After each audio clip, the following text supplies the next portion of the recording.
दुनिया में दो तरह के लोग होते हैं, एक वे जो छोटी सी प्रॉब्लम आने पर घबरा जाते हैं और दुखी हो जाते हैं। दूसरे वह लोग होते हैं चाहे कितनी भी बड़ी मुश्किलें उनकी जिंदगी में आ जाए लेकिन वह हमेशा खुश रहते हैं, हर प्रॉब्लम में अपने आप को संभाल लेते हैं।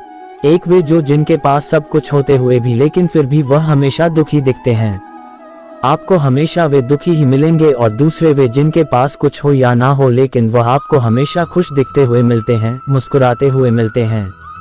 एक फकीर एक देश की यात्रा पर निकला। जब रास्ते में रात हो गई तो वे एक व्यक्ति घर रुक गया। उस व्यक्ति का नाम था आनंद।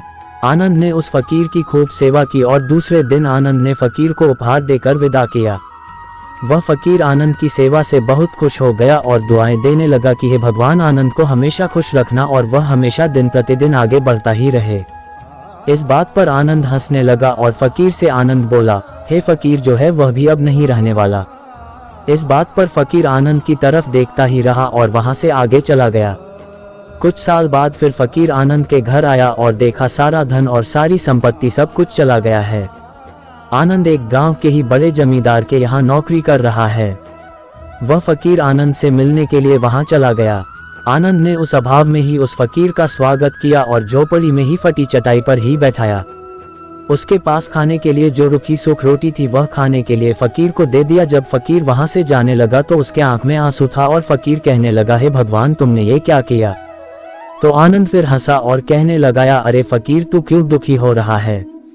ईश्वर हमें जिस हाल में भी रखे हमें हमेशा खुश रहना चाहिए, उसे धन्यवाद देना चाहिए। समय सदा बदलता रहता है और इतना ही नहीं, ये भी नहीं रहने वाला है। इस पर फकीर सोचने लगा कि मैं तो केवल वेश से ही फकीर हूँ, लेकिन सच्चा फकीर तो तुम हो आनंद। कुछ साल बाद फकीर फिर से यात्रा पर निकला और आनंद से मिला और देखा तो देखता ही रह गया, क्योंकि सब कुछ बदल चुका था। आनंद अब जमींदारों का जमींदार बन चुका था। उसे मालूम हुआ आनंद जिस जमींदार के यहाँ नौकरी कर रहा था उसकी कोई संतान नहीं थी और अपनी सारी संपत्ति और जायदाद आनंद को दे दी। फकीर बहुत खुश हो गया और आनंद से कहा, अच्छा हुआ वह जमाना गुजर गया, भगवान करे अब तुम ऐसा ही बना रहो। ये सुनकर आनंद फिर हंसने लगा और कहने लगा, फकीर, अभी भी तेरी नादानी बनी हुई है। फकीर ने फिर आनंद से पूछा, क्या ये भी नहीं रहने वाला? तो आनंद ने उत्तर दिया, हाँ, या तो यह चला जाएगा या फिर इसको अपना मानने वाला ही चला जाएगा।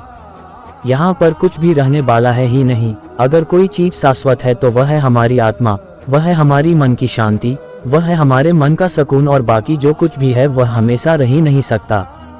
फकीर ने आनंद की बातों को बहुत ही ध्यान से सुना और वापस चला गया। जो होता है उसे स्वीकार करो। कुछ सालों के बाद फिर फकीर जब उस गांव से गुजरा तो आनंद का महल तो है लेकिन उसमें आनंद ही नहीं है। उसमें कबूतर गुटरगू कर रहे हैं। आनंद अब इस दुनिया में नहीं रहा, उसकी मृत्यु हो चुकी थी। वह फकीर मन ही मन सोचने लगा कि यह एक इंसान जिंदगी भर कितना दौड़ता रहता है और रोता रहता है, दुखी होता रहता है।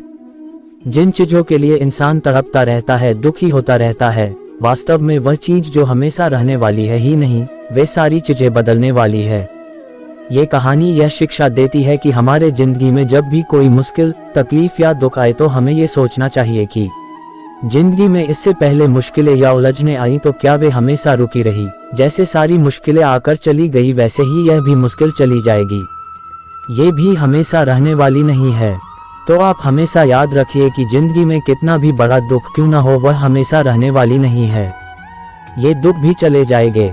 एक बार अकबर ने बीरबल से कहा कि बीरबल, आज कुछ ऐसा लिखो कि जब मैं खुशी में पाऊं तो दुख और जब दुख में पाऊं तो खुशी हो। तो बीरबल ने लिखा, ये वक्त भी बीत जाएगा।